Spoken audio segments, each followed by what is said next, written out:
by John Morgan, July 9, 2019, 9:30 p.m. Las Vegas. Joe Solecki, 8-2, impressed in his Dana White's Contender Series debut, outgrappling Jesse Wallace 9-3 to secure a fifth-round submission win. The contest served as the featured bout of Tuesday's Dana White's Contender Series 19 event from the UFC Apex, which streamed on ESPN. Wallace got to the center to start, but it was Solecki who would set the pace, darting in and out of range to strike before changing levels and dragging the action to the floor. The ensuing scramble saw Solecki work to the dominant position, where he used strikes to open up opportunities to improve his position, eventually getting to the back. Wallace defended well, but Solecki was a step ahead, and as his opponent looked to escape, he quickly found himself in a nasty arm and guillotine choke. Solecki committed to the finish, squeezing tight and putting Wallace to sleep at the 3:49 mark of the first. In light heavyweight action, Brazil's Antonio Trocoli, 12-3, was expecting to strike with Norway's Kenneth Berge, 6-1, but suffered a broken foot early on and turned to grappling to pick up a first-round win. The taller Trocoli looked to strike from range to start, but Berge was able to push forward and into the clinch in the opening minute. Berge punished his opponent's leg with knee as they battled for position in tight. However, it was Trocoli who eventually found space for a beautiful outside trip, immediately hunting for an arm triangle choke when they hit the deck. When Berge escaped from that hold, Trocoli switched to the back and was able to slide in a rear naked choke, earning a tap at the 3:57 mark of the first round. In a battle of undefeated bantamweights, it was Hunter Azure, 7-0, kept his perfect career record intact with a clear-cut decision win over Chris Khan, 4-1. The pace was quick at the start, and after a few quick strikes, Azure was able to take the fight to the floor and slip around to the back.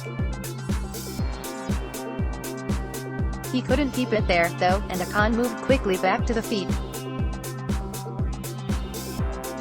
As the two exchanged strikes, it was Azure who appeared to find his range a little kicker. Azure punished the legs with sharp kicks and seemed to get the best of the boxing exchanges, as well.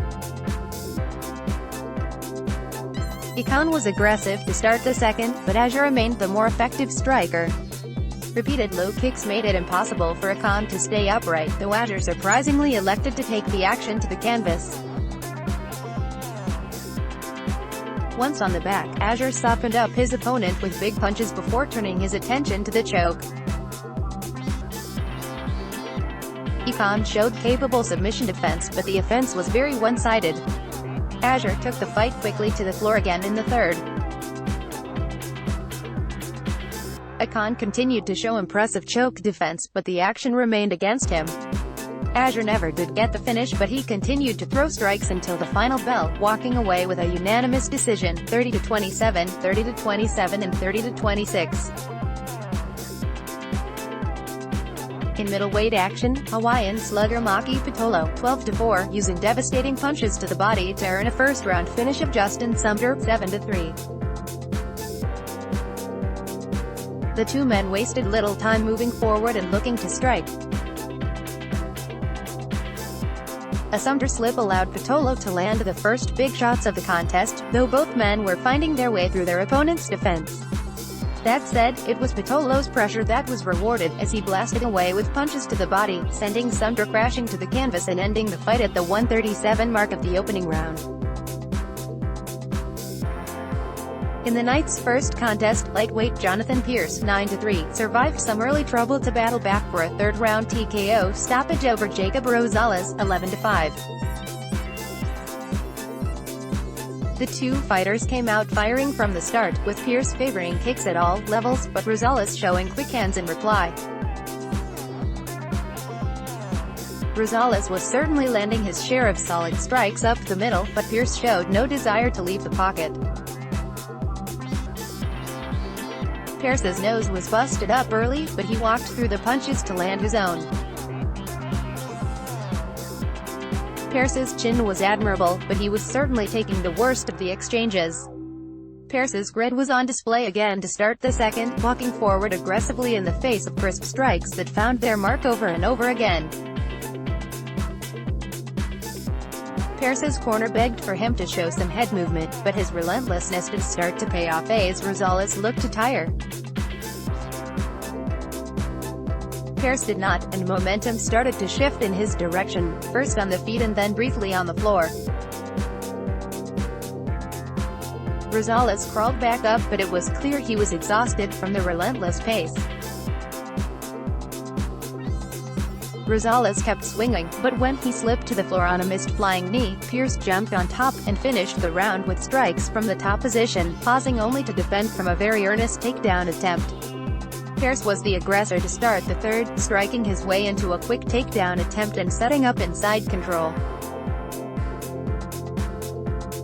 Rosales was able to slip out the back door, but he immediately gave up position by jumping too high on the back and slipping off. Pearce made him pay, firing down a huge right hand that saw Rosales suffer a quick flash, and referee Herb Dean waved off the fight at the 150 mark of the frame. Follow along here for all the latest results. Dana White's Contender Series 19 results include: Joe Solecki def. Jesse Wallace via technical submission, guillotine choke, round 1, 3:49. Antonio Trocoli def. Kenneth Berg via submission, neck crank, round 1, 3:57. Hunter Azure def.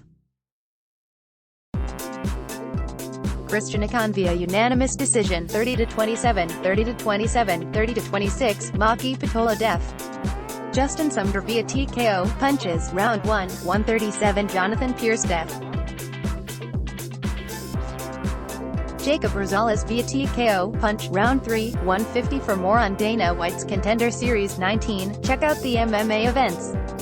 Antonio Trocoli, breaking, Chris Akan, Dana White's Contender Series 19 DWCS 19, Hunter Azure, Jacob Rosales, Jesse Wallace, Joe Solecki, Jonathan Pierce, Justin Sumter, Kenneth Berg, Maki Patolo. News. Let's block ads. Why?